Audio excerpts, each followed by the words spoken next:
What is Boston like? Isn't it liberal? Yeah, but it's secretly super racist. Oh, and yeah. I have tried. Yeah. I have worked very hard to like not be racist, but like, it's, Are you racist? No. I just said yes, Sav. Yes, this is gonna be on social media. I can't admit that. I'm not. I know Bill the Burr energy? I love the Bill Burr energy. Yes, that's very much Boston. But I'm also just like a white woman, and I just do think that like white women inherently like have deep-seated racism. So I don't identify as a racist. Let's just put that out there. But really, yeah, I know. It's crazy, but it's like I'm always trying to like better myself, and like if I ever said anything that was offensive to someone, like I would immediately correct that and apologize. And I actively try not to. But I think in this day and age, everyone's very sensitive about a lot of things, and so it's just like I feel like I'm sure at some point I will say something that someone takes as problematic, and I'm going to have to take accountability for that and change my ways. I just think that's how everyone goes through that, especially in comedy. Yeah. Because you're trying to say something deeper. Like I have this, I had a joke go viral on TikTok. Oh, very nice. Yeah. And congratulations. Thank you. And it's a rape joke. Oh, God. Oh, yeah, I saw that. Yeah. That's very good. Thank you. It's my favorite joke. Wait, is it true? Yes. Oh, no. Sorry to hear that. It's okay. It's okay. There's a lot of things happening there. It's okay. I'm fine. It's okay. Don't worry about me. But the comments I get of like people being like, you can't say this, you can't do this, like. Oh, you can't joke about it? Yeah, you can't joke about it. And I'm just like, well, you can't joke about it, but this is how I feel. This is how It's therapy. Yeah, 100%. Yeah. I'm sure you feel the same way about your case. Thanks for being here, Miss Sav Lobel. Oh my gosh, of course, Terry. Anytime. Thanks for having me. Am I saying your name right? Yeah, you are. Savannah. It's Savannah, but Sav for short. Right. Yes. I never heard a Sav before. Thank you. I used to go by Savannah. Yeah. But good. All my friends call me Sav, and then I was really? I feel like Savannah is such like a feminine name, and I'm not really a feminine gal, so I went with Sav more. I feel like you are. Thank you. Vibe-wise. Really? That's good to know. I don't always get that. I feel like everyone thinks I'm very gay. Well, you were somewhere. I read that you were part of the queer festival or something. I was. I am bisexual. Oh, you are. Yes. So as a true bisexual, I am married to a man. That's just. Oh, you're married. Congratulations. Oh, you didn't know I was married? How long? For 2 years. Very nice. Yeah. The Boston guy? No, I met him in New York. So I know you started in New York. I started in New York. Yeah. And so we met there. Okay, so let's go way back. Yeah, let's start from the Sav beginning. Lobel is born in Boston. In Boston. Yes. And your parents are actually pretty famous. Yeah, my dad is really famous just in Boston. So it's like doesn't matter anywhere else. But if someone here knows who he is and I like say it, they like freak out. It's like this. It's so weird. So he was a sportscaster in Boston. Right. He was like he was on TV and he basically brought a lot of comedy and a lot of sketch comedy to his news station. Oh wow! Because back then he's also really old. He was 52 when he had me, so he was like an old dad. So back then he was like his prime time was like the 80s to early 2000s. But they had like no like shareholders being like you can't do this or whatever. So I definitely got my sense of humor from him. And then he met my mom. He's been married 3 times to Susan, and Suzanne. So my mom's to Suzanne. Yes, yeah. How come they're all named the same? It's easier to remember one name. That's true. Yeah. They will do it. Yeah, honestly, I'm like he has a type. He knows his type, and he knows to stay in that lane. Do you have any siblings? So I have none from my parents' relationship, but my dad has 2 kids who were 20 and 22 when I was born.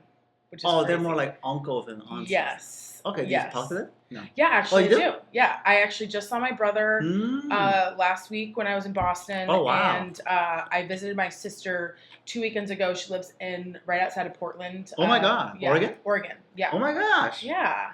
So it was really fun. They're in their 40s. 50s. 50s? Yeah, because I'm 30. Yeah. Oh, I didn't know you're 30. Yeah. They're like more like aunt and uncle kind of. Yeah, I would say so. It's so weird because whenever I go back to see my dad, he has this like portrait of like me and my siblings all like doing a photo shoot together, and they look like my parents. Right. Because I'm like a baby, and they're like full on adults. Yeah, I never noticed your tattoos. Oh, I have so many tattoos. They're Maybe cool. I just like cover them up in mics. And Mike's, Yeah. you don't want comes to Yeah, I'm not like advertising my skin, but I do love my tattoos. tiger. Yeah, it's a tiger with hearts, and then I got him a little ice cream cone because he looked like he was hungry. So I just. Oh, it's very nice. Thanks. Any meaning? No. This one's a Lord of the Rings tattoo because I'm a huge Lord of the Rings fan. I love fantasy. So that one was really fun to get. It's the Sword of Narsil. I don't know if you know Lord of the Rings at all, but I do a little bit. It's okay. You don't have to. But I got this like when I first moved here. This is from my wedding. My wedding dress had these flowers on it. Oh my God. I got that as a tattoo. So that was good. And then you have a lot. Oh wow, I've never seen that one. I have a lot of tattoos. That one's my favorite. This is the best one for sure. I spent the most money on it, so it better be the best. Tarot? Yes, I love tarot. Why is it the sun? Because the sun, I feel like I am the sun in a way. Like I love to spread like joy and positivity, and I feel like that's what the sun is all about. Just bringing sunshine into the world. And I feel like that's what I try to do. Just living. What's your star sign? My star sign? I'm an Aries. Oh, I'm a triple fire sign too. I also have this one. This is a Hot Wheels tattoo. Oh wow. That my friends, showing you all of them. So, yeah. You seem like an Aries. Thank you. Yeah. I'm a Sun Aries and a rising Aries, and then a Sagittarius moon. So. Oh really? Triple fire. I'm Sagittarius. Nice. Sagittarius and Aries. They get along really well. Yeah, that's what I heard. Yeah. Okay, so you grew up in Boston. I grew up right outside of Boston. Called? Technically Dover, Massachusetts. It's a really small town. Mm-hmm. So everyone who's like 100 miles from Boston just says they're from Boston. Mm. It's just kind of the vibe of Boston. Is Lobel Irish name? Well, my mom's name is McCarthy. Mm. So she's super Irish. Mm. Lobel is German and Russian. Oh. And so actually when my great whatever came to this country from Germany, our name was Loeb, L-O-B, and they landed in Ellis Island in New York, and they saw the Lobel meat sign and changed our last name so it would be more American. Are you sure this is the story? That's what I've been told. I could have been lied to. It's happened before. It's a very American name then. I guess. It's also Jewish too. So my grandfather was Jewish too. So I don't even Oh, really? Are you Jewish? I'm a quarter Jewish. Like I would not technically be considered Jewish because my mom's not Jewish, but my husband's Jewish. So I feel like that does make me Jewish. Why didn't you change your name? Because I don't know. I'm not really about that vibe. Yeah. Why? I don't know. I like my name. What's his name? Katz. Jake Katz. Oh, that's a very Jewish name. Very Jewish. didn't want to be taken out of this country. No. Yeah, he actually made Katz Deli. No, he didn't. That would be crazy. I'd be so rich. I wish he did for the money. You would be rich. Yeah, and unfortunately I'm not currently. And then did you go to school in Boston? No, I went to school in Connecticut. That's what he said. Yes. You're not from Connecticut, right? That is crazy how ChatGPT can just do that. It knows everything. It really is. Now I'm reading these. This is so accurate to what my life is. Isn't it amazing? Oh my God, it knows that I love ice cream and it knows my cat's name. That's crazy. It is crazy. That's actually insane. All right, well, ChatGPT is a fan. That's good to know. What was Hartford like? So wild. Yeah, so I went to school for musical theater. Wow. Which was crazy. That's awesome. It sounds way cooler than it was. It was actually a really yikes program. Super toxic. Oh, no. Yeah, like the teachers were so problematic. Really? Yeah, they all just got fired like after I left because it was like super, super toxic. But it's a really good school for musical theater. Oh. So it was a really, really good training, and it has some really good, like, huge people have come out of it. So it's a really good school, but it was rough. But then I moved to New York after that, started auditioning and doing theater, and then I was like, I hate everyone in musical theater. I don't want to do this anymore. Yeah, just not my vibe. They're too fake. Like I think why I also love comedy too is like it's just way more grounded in reality and like who you are as a person. And like I felt like when I started doing comedy, so true. I stopped like having to fit into someone else's box, and I could just like be who I wanted to be on stage. Yeah. And so then I was like, oh my God, I love this. This is Yeah. so much better. But I'm so comfortable on stage. I love being on stage. And like, I never really loved like being in film and TV or anything like that. But I always was like, I just want to be on stage live in front of people. And so I feel like comedy allows me to do that, but I don't have to do any of like I don't have to sing or any shit like that, or, you know. So, yeah. But what was your concentration in musical theater? Is it like Broadway musicals and stuff? Yeah, Broadway really? musicals, yeah, mostly. So you have to dance and you have to sing? Yes, I was mostly a singer. I am, but I don't really do it. You just said you don't like singing. I feel like school ruined singing for me. Oh no. Isn't that sad? But you enjoyed it. That used to be like my number one thing. Oh dang. Like I used to be like trying to be Alphaba and Wicked, which is so crazy. It's like wild. Did you like everything growing up, like Lion King, Chicago? Yes, I would always like. Yes. Yeah. Oh man, I would always like. Yes. Me too. Really? Yeah. No way. It's yeah. Theater kids get other theater kids for sure. It was like that. Like, and I would always act things out all the time as a kid, just like running around the house. I think I can see that kind of blossoming in your social media content. Yeah. Thanks. Yeah. Were you a theater kid in high school? Were you like yes. emo, goth? I was very much a theater kid. You're a theater kid. Yeah, theater kid through and through. Okay. I was like, I took the craft very seriously. Oh, very early on. Very early on. I was like so against like drugs too, and then I went to college and everything changed.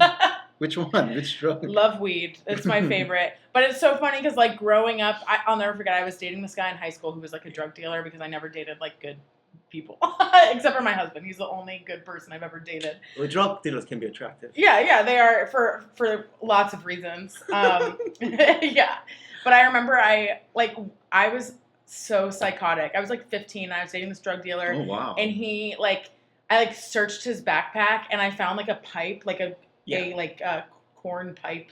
And I was like, oh my God, you have a bong in your backpack? I like fully thought it was a bong because I just had no idea, and I just was so stupid and thought drugs were so evil, and then I started doing them, and I was like, these are awesome. Wow, I'm kind of a hypocrite. Now I smoke weed every day, so. You do? Yes. Oh, I was going to mention something. This is going to take a dark turn all of a sudden. But, we love darkness. You talk about antidepressants a lot. Yes. Is everything good? I mean, yeah, I'm on them, so I feel great. I feel so awesome right now. I used to be on Prozac a lot. Proczac's hard, I feel. Yeah. I think it takes a second to like find your like chemical cocktail. That's what they say. Yeah. Like I started doing them in college because college was a rough time. School-wise and life-wise and everything. And it took me a while, and I didn't do Prozac, but my mom's a psychologist, so she has told me a lot about different drugs. But Wellbutrin is where I'm at right now, and I am a big fan. Wellbutrin and Lexapro mix, just a kiss of Lexapro, just like a top off. So, were you always sensitive as a kid? Yes. Huh. Very emotional. Really? Yes. You don't seem like emotional. You seem very chill. Yeah. Well, you know what? I have to say, I feel like I felt a really big shift in me when I moved to New York because I was very sensitive, very emotional my whole life. And then I moved to New York and I was just like bombarded with what New York is. And then yes. Good. It was good. It was good for me. I can get through the day without crying now. So. But why were you in New York? I don't understand. So you graduated. I went there to audition for Broadway. Oh, really? And theater. So I did the whole audition scene for a while. I almost got cast in a few national tours. Oh my God. I would always get really close, and I would never get it. Wow. Yeah, and I would always do comedic roles too. I was very silly, but and it never panned out. And so it's interesting because it's I feel like you find where you're meant to go in life, and I feel like with theater, I would always get close and nothing would ever come through. Yeah. But then when I started doing comedy and I started writing comedy, things just fell into place. And then I was like, oh, I think this is way more what I'm supposed to be. I think it's find your niche. 100%. Jen Liv is like you, very similar. She is Jen Liv. She wanted to be a Broadway actress. Anyways. I do think that there is a theater major to comedian pipeline that is very strong. But you have to be a special kind of person. Yeah. Yes. Totally. Yeah. Because if you're full theater major and you get on stage, everyone's like, fuck this person. This person's they can not die. funny. Yeah, not funny. Cringe as fuck. Yeah. Get out of here. Interesting. Yeah. So, did you grow up around a lot of other theater kids in Boston? Yes, I did. Mm. My mom was a theater major too. Oh, no way. So she sang professionally a lot. So Oh my God. Yes. So I did like a lot of theater through her.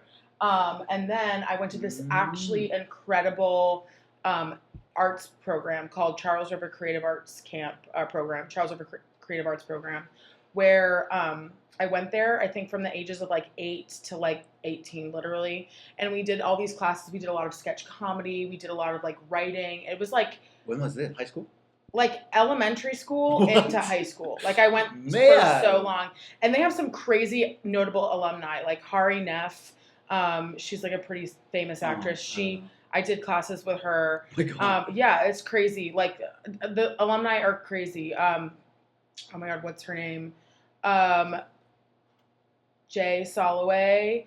They're a really successful showrunner. They wrote the show Transparent, and they wrote it with their sibling, who was one of my camp counselors, who I like really looked up to. So it was crazy, but it was like in this like random town in Massachusetts. It was pretty cool. So that like really, I think, lit my soul on fire in a lot of ways of me being like, I love this. I have to do this. This is the whole vibe. It sounds like your parents were very supportive of your... They were. And I have to say, and this is like 100% my privilege, is because my parents were successful and affluent. Yeah. I think it's so much easier for parents to like be like, yes, go do this, because they're not worried about like the financial aspect. But then they lost everything, and now I am poor. But you know what? It's fine. I got through what I had to get through. Why'd they lose everything? Well, my dad lost his job. Well, his contract wasn't renewed after he'd been there for like 35 years.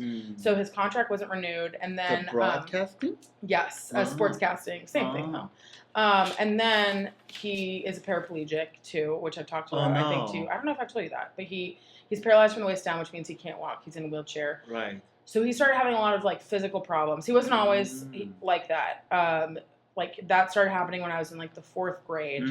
And, and then I think his health started deteriorating. They got divorced. Oh, they did get divorced? They did get divorced, Oh, yeah. no. Can't hold a woman down, you know. Oh, no. Yeah. Oh, it's fine. No, it's good. It's good that they're not together. Oh, really? Yeah. So when do you go back to Boston a lot? I think I go back quarterly. Oh, nice. I'd say. That's a lot. Yeah. So I guess I was just there. I'm going to have to go back in August to take care of my dad for a week, which is going to be something. I see. But yeah. To see mom too, or? Yeah, I'll probably see her. This last trip I saw her mostly, so. Oh, okay. Yeah, this is a great therapy session, by the way. Yeah. I'm just asking. No, it's great. I love it. It's awesome. Okay, so all the Broadway stuff in New York, how long were you there? I was in New York for, I think, 6 years. Oh, wait, we were at the same... we were probably at the same time, but I didn't start comedy until my last 2 years there. Could you tell me which years you were there? Yeah, I moved there in 2017. Wow, yeah. And then I started comedy in 2021. And then you moved to LA? No, I moved to Denver. What? Me too. What? Are you serious? I know. This is crazy. Hold on. Give me a timeline. 2021? Okay, 2021 and 2022, I was in New York. New York where? I lived, at that time, I technically lived in Jersey City. I lived in Inwood for a long time. Nice. Jersey is awesome. I loved Jersey City. But we had to move because, like, after COVID, everything got super expensive. I know, yeah. And so that's why I moved too. Yes, we had to go. And then my husband got a job in Denver. Oh, wow. And so then we were like, I was like, fuck it, let's just go to Denver. What job did he get? So at the time he worked in sports gambling. So but he's like not the one gambling. He was like doing stuff on the back end and stuff. So he got a job at this company called PointsBet, which was based in Denver at the time. I think I know what that is. Yeah, he started in Jersey and then he got there. And then he got there and ended up getting a different job. But yeah, Denver was interesting. What did you think about Denver when you were there? I liked it a lot. Yeah. It has pros and cons. I would agree with that. Oh, really? Did you do like the comedy scene pretty hard? I did. Not hard, but I could quickly... It's kind of hard to do it hard. Yes. Because there's like 3 mics a week. Yes. I think that was like my biggest deterrent. Yeah. Because I was like, okay, cool. It's cool to get booked on shows and get 15, 30 minutes and get paid. Yeah. Dope. But like, if I'm not able to like write new material and like try it out, like what am I doing? It sounds like you're hitting it pretty hard. I mean, no. Yeah and no. Like, I feel like I would go to like 1 to 3 mics a week. Yeah. Opposed to here where that's like a day. Yeah, but that's all you can do. Yeah. Yeah. And I didn't like that. Like, I felt like, I was like, okay, I could like stay here and be a top comic in Denver, but like, I want to be challenged. Like, I want to be around people who I think are funnier than me. And I never really, not to say that I think there's some really hilarious comics in Denver. Like, I'm not trying to say that I thought that I was all that in a bag of chips. Because, you know, I definitely still had stuff to learn. But, like, I could see the trajectory. And I was like, I don't want to be the hardest working person in Denver. I want to be, around people who are working hard towards a dream. Maybe we're some mutual friends. Probably. When were you in Denver? 2021 to 2023. We probably just... Because we moved in I think we moved here in January of 2024. So we moved to Denver in October of 2022. So we probably just missed each other. Yeah, that's funny. That's we crazy. Probably have some mutual friends in Denver. We definitely do. We'll look on the Instas later. Yeah. Yeah. Boulder, I heard had a nice small scene there too. Yeah, but, it's small. It's kind of a drive. Yeah. That's another thing. Everything is a drive there. My craziest show I did in Denver, and I accidentally did a MAGA show. Oh, wow. It was crazy, and that's like so not me, but you know, it's like. That's good experience though. It was really good experience. What happened? So I got a call on like a Saturday, and this woman was like, her name is Billy Joe Gillespie. Yeah, that's crazy. That's so crazy. Okay, Man, so you know Billy Joe. She must have liked you. She did. Maybe a little too much. Really? Yeah. That was a whole okay, well. It's fine. Yeah. We love you. Yeah. I was like, we love you, Billy. I'm sorry. Maybe she's not watching. I don't know. Okay, so she liked you and then she booked you. She liked me. She's very funny. Yeah. I love her. Now I feel bad. But she called me super last minute and was like, I have this show that's 2 hours away. We'll pay you $200 to do it for 30 minutes. And I was like, say less. I'm there. I'm there. So I drive 2 hours. I don't even remember the name of the town. I was basically like going into like the next Boulder? state. No, it wasn't Boulder. Oh, really? It was east. So I was going towards, is that Kansas? What, really? Oh, I don't even know. I don't even know. I don't know no geography at all. But I get there, and the show is at a military bar. Called, oh my God. Yeah, called At Ease. Which, that was the last thing I felt for sure. It was crazy. 30 minutes? I did 30 minutes. And I got in there and I was wearing, because I didn't know. I just had the address. I didn't know what kind of place this was. So I was wearing Doc Martens, jeans, and a hat that said Cat Dad on it. And the headliner, who was also the host, introduced me as coming from New York City because I just moved. Oh, right. Yeah. And instantly everyone was like, what? Who is this girl? I literally walked up and this guy catcalled me and was basically like, well, she's definitely a lesbian. And I was like, oh. But I basically said something. I was like, well, I'm from New York and we do breed gay people for sport there, so, you know. And I think that got them back right away. So I actually didn't bomb, which was insane. Wow. So it was fun. It was. Congratulations. Thanks. And you got paid? I did get paid. I mean, that's the best. That's the most I've ever made doing comedy. Yeah. Who cares if it's MAGA or exactly. Yeah. Who cares if they hate other people? Yeah, who cares if they support the worst dictator the race wars, in history of America. Literally. Yeah, they paid me. I love you, Billy Joe. I think she might have been like a veteran. That's how she got the gig. Yeah. Because it was for I think it was for military. Gotcha. And I didn't even like think about that. She just called me last minute and was like, "Can you do this?" And I was like, "Yeah, no problem." Okay, so Denver and then LA. So was that your decision or joint decision? Yes, it was my decision. Okay. I actually ended up getting a job here, sort of. So I write a lot of pilots on the side, and I got into this really exclusive fellowship. Right. Yes. That's amazing. Congratulations. Thank you so much. Yeah. And the fellowship, it's supposed to end with you getting staffed on one of their TV shows. Yeah.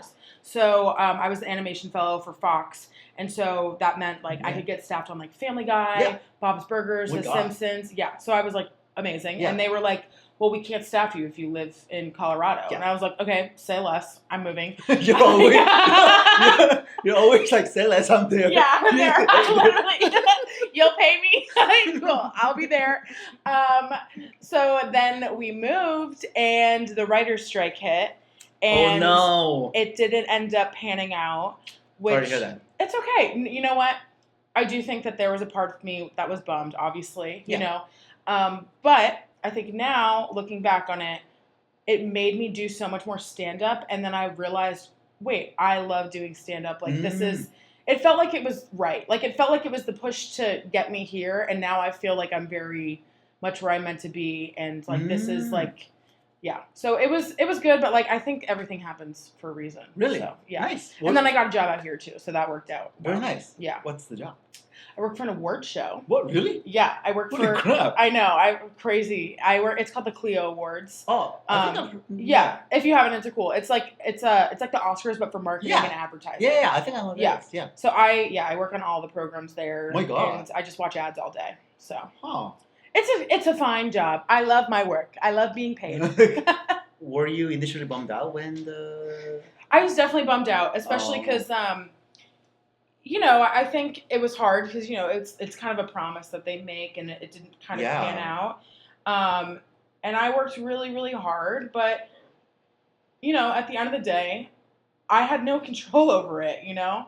So I felt like it also, like, I got really lucky into getting into that fellowship, but I'm being honest. Yeah, because, isn't it like 1,000 people? Yeah, and they took 4 people. Yeah. And that's crazy. Yes. 0.04%. I think it's more like 1,600, honestly. Oh, really? Yeah, it's crazy. It was the odds are crazy, and I was the youngest person there by far. Everyone else. Oh wow. I was like 28 when it happened, and or 20, whatever. I don't know what math is. It must have been a pretty good pilot. It was really good. I'm very proud of it, but I think that it really taught me how to write a pilot. Yeah. Because I didn't know. Before going into it, I just was like, okay, I'm just gonna write this thing. And I didn't know any better. And then it like really kind of broke down like, okay, this is how you professionally write a pilot. Like if you were staffed in a writing room, this is how you do it. So it was super helpful. And like I got paid. And so I basically got paid to like get a master's in writing. Yeah. So that was amazing. And you know, it's hard now because I think the writing industry is just like totally falling apart. Because of AI? No, I don't think it's because of AI. I think actually I kind of have a hot take on AI. Like, I think that AI is, we can use it for our benefit. Yeah. Because it's like, I will chat GPT, like if I'm doing a roast of someone, I have a roast tonight, so I literally just did it this weekend. But if I'm doing a roast of someone and I like don't know what to talk about, I'm just like, okay, help me word associate with like this thing or this thing. Oh, wow. I know. And it's just like, it's so good. It helps generate ideas. Or like, I even said to ChatGPT yesterday, I was like, okay, help me think of like premises. I can come up with the punchline, but think of like, okay, this person's idea of a first date is, this person's type of pillow talk is, like stuff like that. Like, okay, cool. Like if I just have the premise, like the other part is easier. So it's like, I do think we can use AI for us. Yeah. But I think the writing industry is dying because I'm really grateful for the strike. And I do think that it like did, basically it helped the people who are already making money as writers make more money, but it kind of cut out an entryway into making television. So it's not good for us though, right? No, but I mean, I'm hopeful that it comes back and like people aren't buying things as much as they were. Like when I think the program started, like TV was at its peak. There were so many jobs. Really?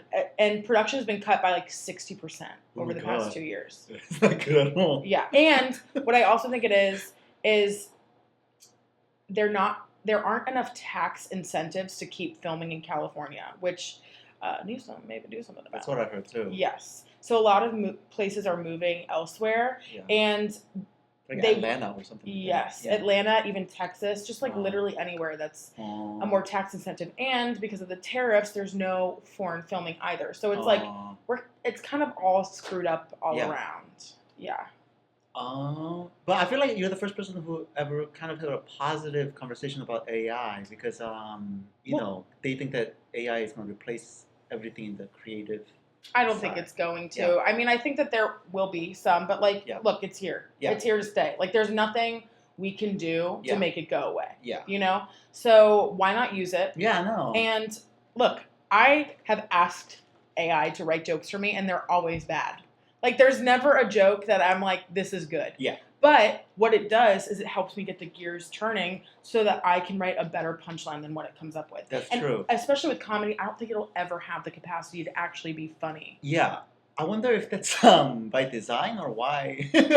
It's probably because it's not relatable, I guess. Yeah. Yeah. Yeah, it doesn't have a human heartbeat, so it doesn't know like what being a human being is really like. And it's like, I think it's the same of like, there's just some people who like are characteristically not funny, and it's not because they're like not even like knowing how to like set up a joke, like premise, set up punchline, like will help them. They're just not funny, and it's like, and that's okay. Like we need mathematicians in the world, you know. Yeah. But like, I feel like it's like a very mathematical nerd kind of person that we're talking to right now. Yes, literally. It's like a guy at MIT who's like in like computer science, and he's like tries to make a joke, and you're like, get out of here, bro. This is not your lane. Yeah. Yeah.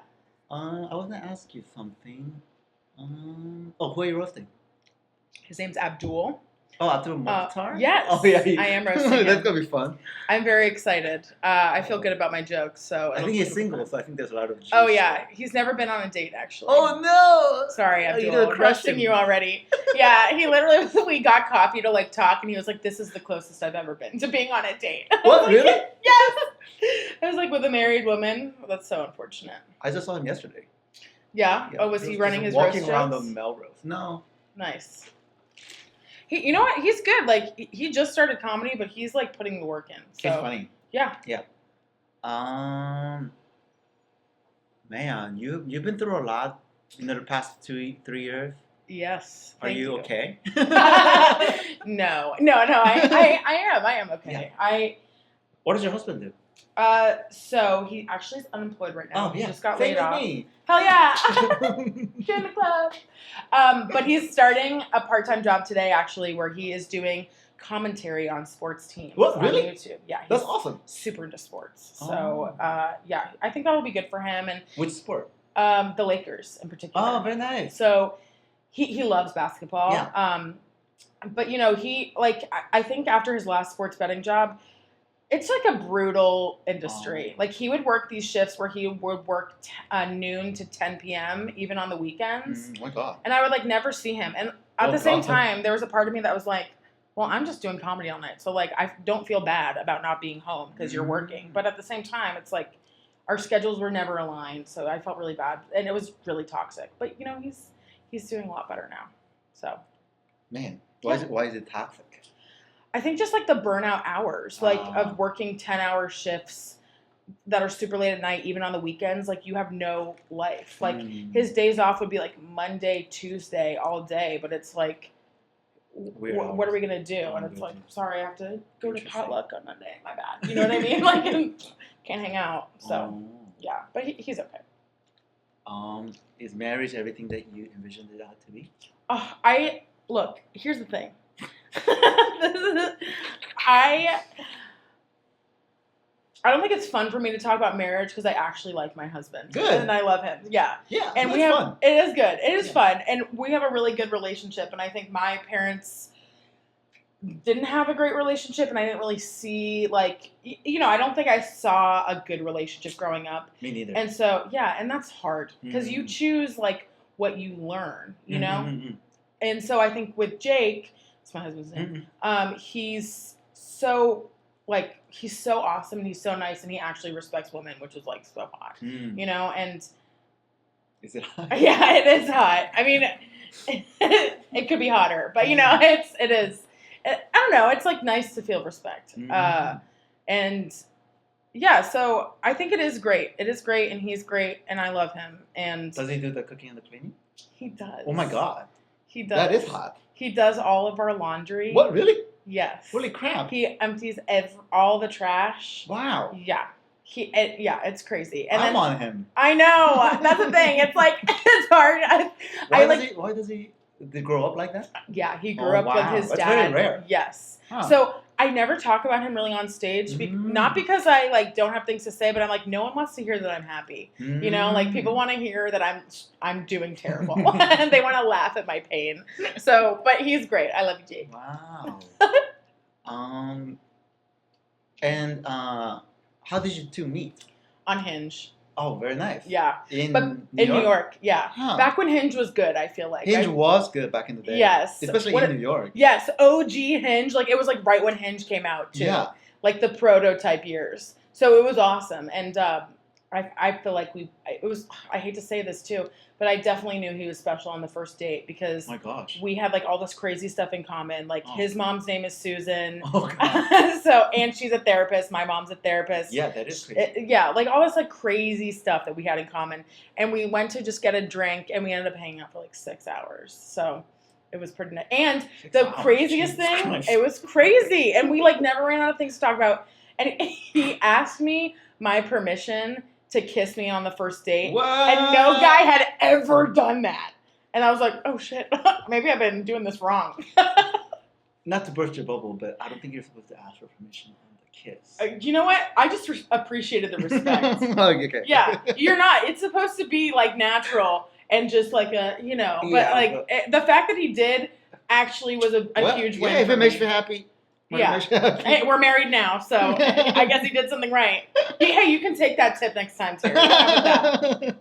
Wow. So your time in New York City sounds like you were very happy. I love New York. I love it. I love the scene there. How did you feel about New York when you were there? It was good. Yeah. I just didn't like whenever I was struggling with money part. Yeah. But otherwise, it was awesome. I mean, I would say it is like, I think living here is easier because you get so much more space. Yeah. You do. And it's nice to be in your car Yeah. and stuff like that.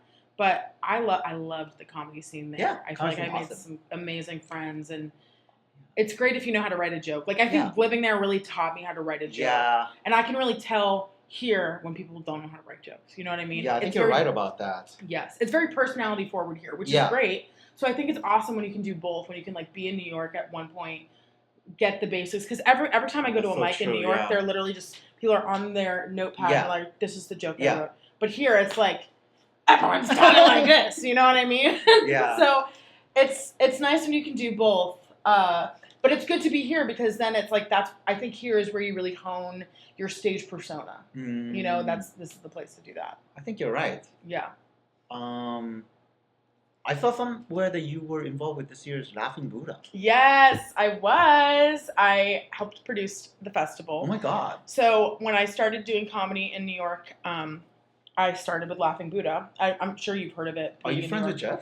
Yeah. Oh, yeah. I love Jeff. Oh my God. He's my crazy guy. Yeah.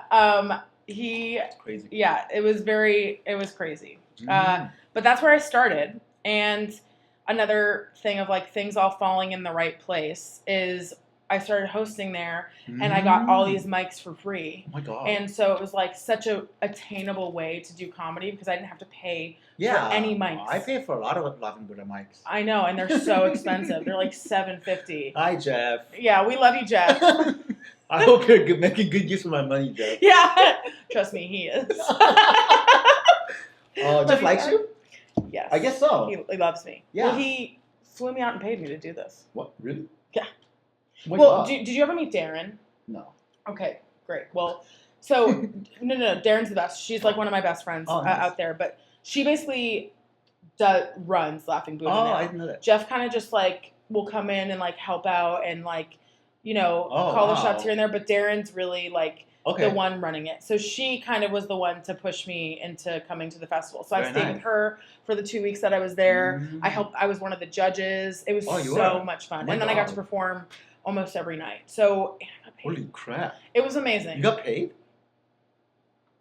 You got paid to host for this? I didn't host. Oh. I was just one of the main judges and I helped with a lot of the marketing. I did a lot of stuff on the back end. Can I ask how much you got paid?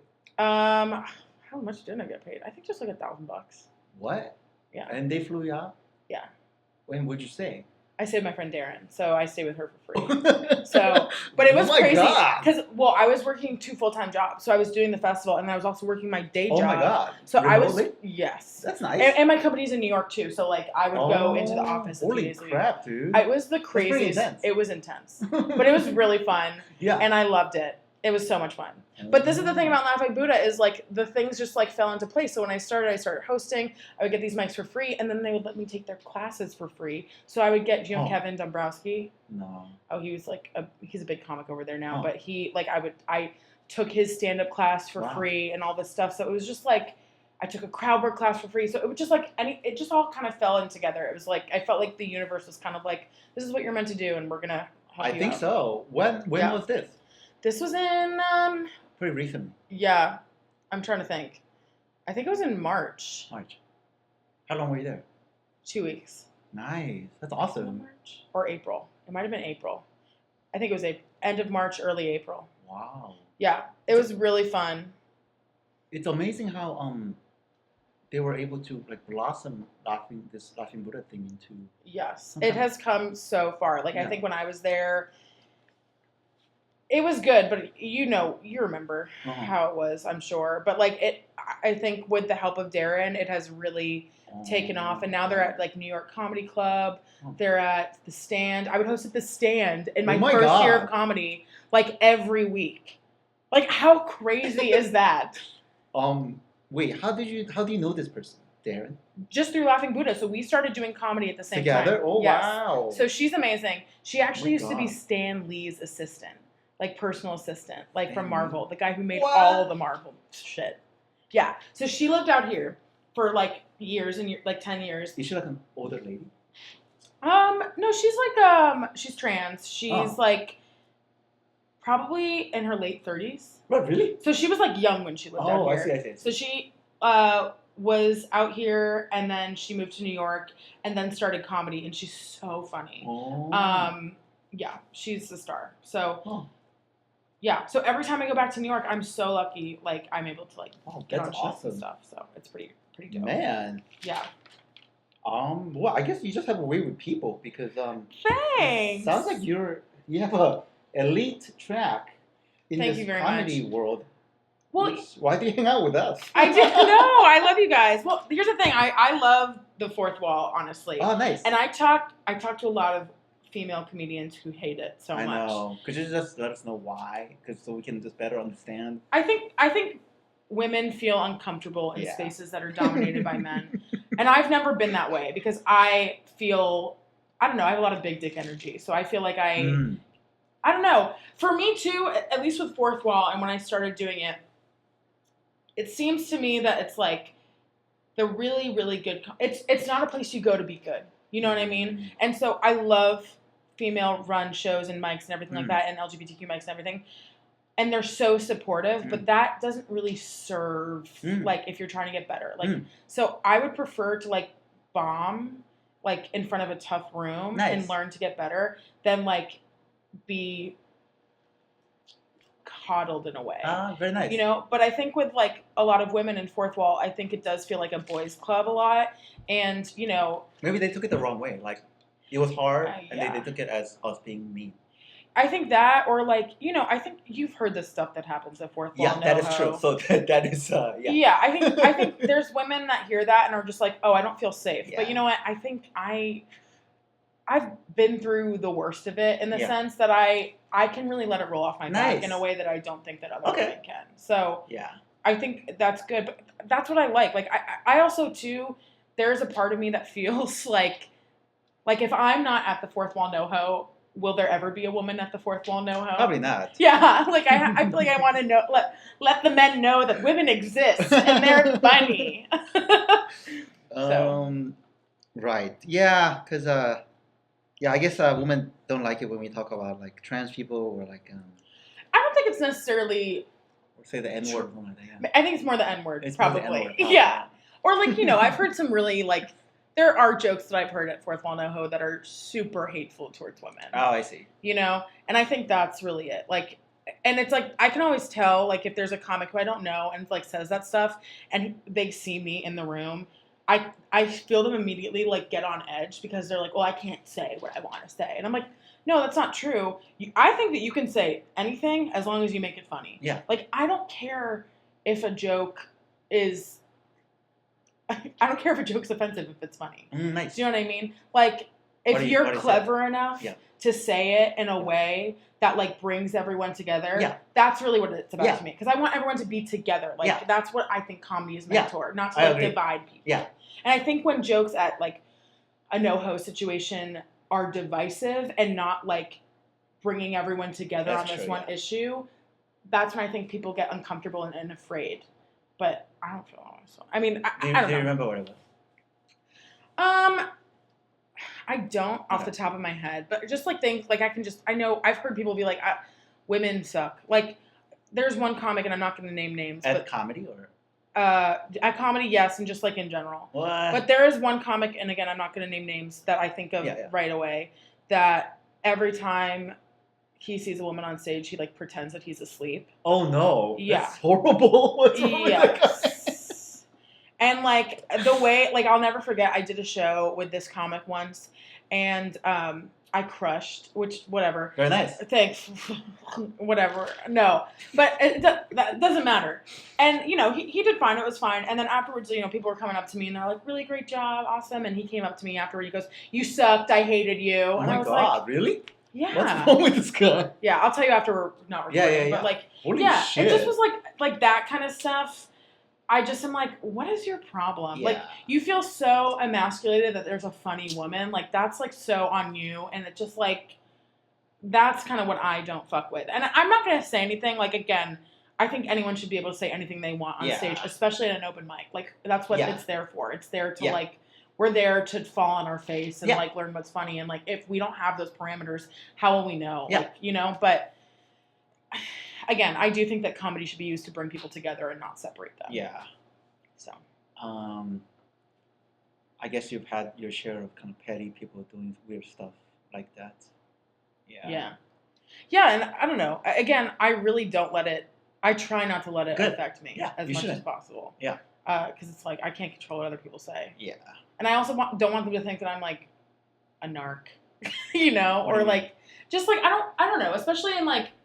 A fourth wall no-ho. Like, I don't want people to think that I'm, like, not cool. Okay. You know what I mean? Just, like, woke judging. Yeah. I'm not the woke police. I'm from Boston. Okay. What is Boston like? Isn't it liberal? Yeah, but it's secretly super racist. Oh, and I have tried. I have worked very hard to, like, not be racist, but, like... Are you racist? No. I just said yes, Sav. This is gonna be on social media. I can't admit that. I'm not. I know Bill Burr energy? I love the Bill Burr energy. Yes, that's very much Boston. But you know, I'm also just like a white woman, and I just do think that like white women inherently like have deep-seated racism. So I don't identify as a racist. Let's just put that out there. But really? Yeah, I know. It's crazy. But you know, it's like I'm always trying to like better myself, and like if I ever said anything that was offensive to someone, like I would immediately correct that and apologize. And I actively try not to. But you know, I think in this day and age, everyone's very sensitive about a lot of things. Yeah. And so it's just like I feel like I'm sure at some point I will say something that someone takes as problematic, and I'm going to have to take accountability for that and change my ways. I just think that's how everyone goes through that, especially in comedy. Yeah. You know? Because you're trying to say something deeper. Like, I have this... I had a joke go viral on TikTok. Oh, very nice. Yeah. And congratulations. Thank you. And it's a rape joke. Oh, God. Oh, yeah, I saw that. Yeah. That's very good. Thank you. It's my favorite joke. Wait, is it true? Yes. Oh, no. Sorry to hear that. It's okay. It's okay. There's a lot of things happening there. It's okay. I'm fine. It's okay. Don't worry about me. But the comments I get of, like, people being like, you can't say this, you can't do this, like... Oh, you can't joke about it? Yeah, you can't joke about it. And I'm just like, well, you can't joke about it, but this is how I feel. This is how I... It's therapy. Yeah, 100%. Yeah. I'm sure you feel the same way about your Katie joke. Yeah, it's like, no, this is what I'm going to talk about, because saying this and making light of it makes me feel better. And also brings us together, because it's like, this shit happens. Yes. You know, we have to, like, be real with what's going on in Yeah. the world. Man, so many TikTok trolls. I'm getting so pissed off nowadays. Yeah. Yeah. I think you got to treat those TikTok trolls like they're comics at fourth wall and just let it roll off your back, because you can't do anything about it. You can't do anything about it. And if you give in to what they say, they're just going to come at you harder and faster. So it's like, yeah. My theory is that they're pretty young, like TikTok generation. So I shouldn't be getting upset at these like young little kids. There's people who are paid to literally do that, to like cause chaos and to Really? comment that stuff on social media. So I think the more that like you can just be like, you know what, this isn't about me. You know? Okay. Just gonna, I don't know. Yeah, I think that sounds right. Yeah. Don't let the haters get you down. Yeah. Can say that again. Don't let the haters get you down. That's good. You have to go soon, right, Sav? I got a little more time. Yeah. Sav, you were talking about depression a little bit and being kind of sensitive to things. Yeah, and are you trying to hide it, or like because what do you think kind of triggers that mental health side? Yeah. I don't think I'm trying to hide it. Do you have a lot of trauma? Yes. Yeah. But I think we all have trauma. Yeah. But I will say that like I have been in therapy since I was 15. Nice. I'm on antidepressants. Yeah. I meditate. I journal. I do everything I can to like take care of my mental health because I don't want to kill myself. And there's times where, I've thought about it and have gotten to that. But, it's like at the end of the day, I'm glad that hasn't happened. And I want to make sure that that doesn't happen. But like, I would say... Would you say you're like socially anxious or like... I am actually, yes. So there was a time at the beginning of this year where I didn't have, last year, where I didn't have health insurance and I couldn't take my antidepressants. Yeah. And I realized I was so socially anxious, which is crazy because I don't feel like that now. Like when I'm on my meds, like I feel like I couldn't be around people for a long period of time before I'd have to leave. Like it was really weird. Oh man. But that is weird. Yeah, because that's so not me. It was interesting. But I do feel like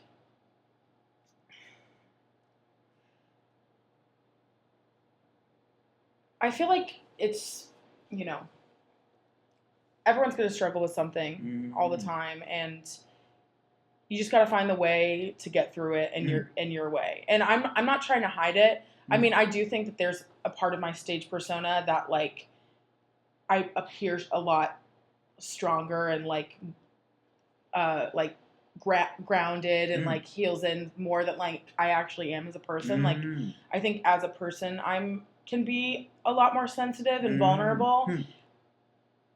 But I think I do that on stage because that's my way of like feeling powerful, and like moving through that and being like, I can get past that. But I think in my day to day, I'm a lot more sensitive and introspective and, Have you ever done the personality test?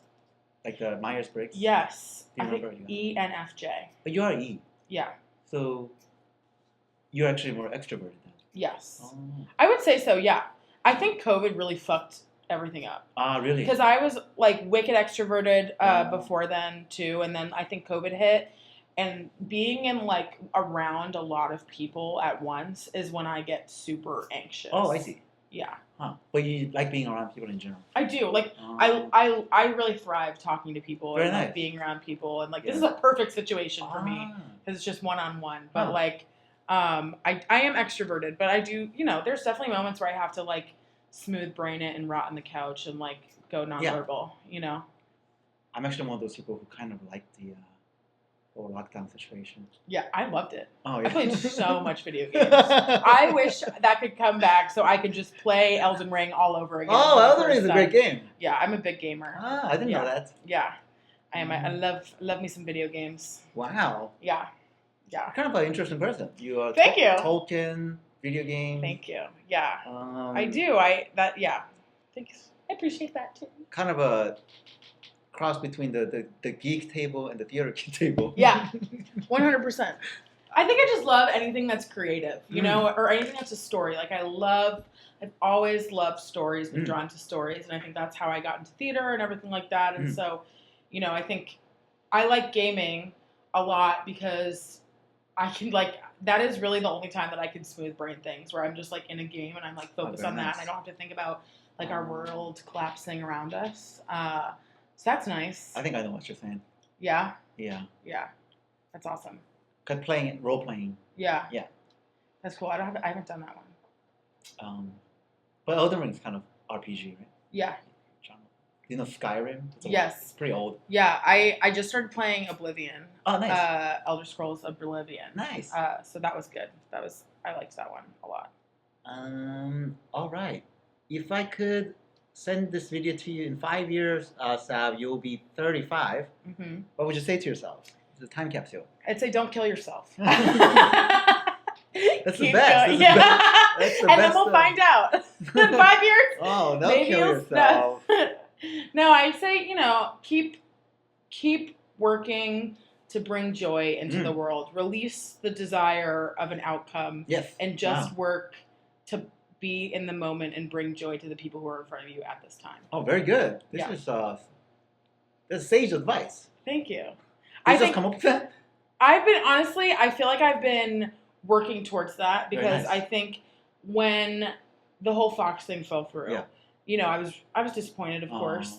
But there's a part of me that was like, this, I have no control. So how can I like find the joy in performing every day and not worry that like this didn't pan out or this didn't work out, and trust that one day the right thing will pan out for me. And the only way that I can do that and enjoy the journey is by being present and knowing that every day, if I just like get up on stage and I make like one person laugh, that is enough. And that has to be enough. And this world is collapsing. And so we need laughter and joy. It is collapsing. Yeah. Thanks so much for being here, Sav. I think you're a great role model for the rest of us. Thanks, Terry. Just like you just said, you're not letting any of these life's ups and downs bother you, and it's great to see. So thanks, I appreciate that. Yay. I think you're pretty cool. I love it. That's the best compliment I've had in my life. Good. I'm